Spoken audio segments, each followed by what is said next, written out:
দেশের মানুষের করবে সেবা, দেবে অভয়। চিন্তারও অতীত ছিল গণতান্ত্রিক ভারতবর্ষে নারীর মানবাধিকার নেই।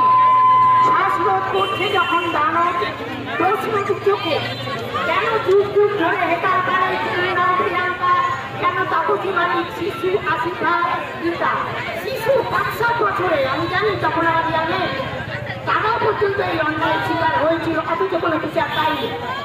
কেন তাপসী মালিক, শিশু আসিফা, গীতা, কেন মানতরা, কেন কার্তিক, কান্দিনী, কেন কেন এই কোশ্চেনটা বারবার মনের মধ্যে আসে। অত্যাচারে নীল দেহ রক্তাক্ত রইল পড়ে, রক্তে ভেজা চোখে রেখে গেল প্রশ্ন হাজার। আধ্যাত্মবাদে সেই ভারতবর্ষে নাকি যে দেশে নারীকে মা বলে কল্পনা করা হয়, পুজো করা হয়। নারী তাই জন্মলগ্ন থেকে পায়ে হাজার নারীর শিকড়। কেন তুমি এটা করবে না, ওটা করবে না, ওখানে যাবে না, একা যাবে না?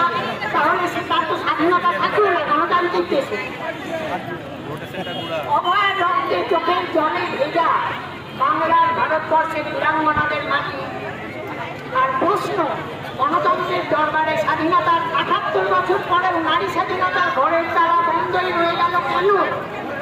নৃশংস অত্যাচারে নীল দেহে রক্তাক্ত রইল পড়ে, রক্তে ভেজা চোখে রেখে গেল প্রশ্ন হাজার। আধ্যাত্মবাদের নেই ভারতবর্ষে, জবাব তো আমাদের কারণ নেই। এটা কে দিবে জবাব?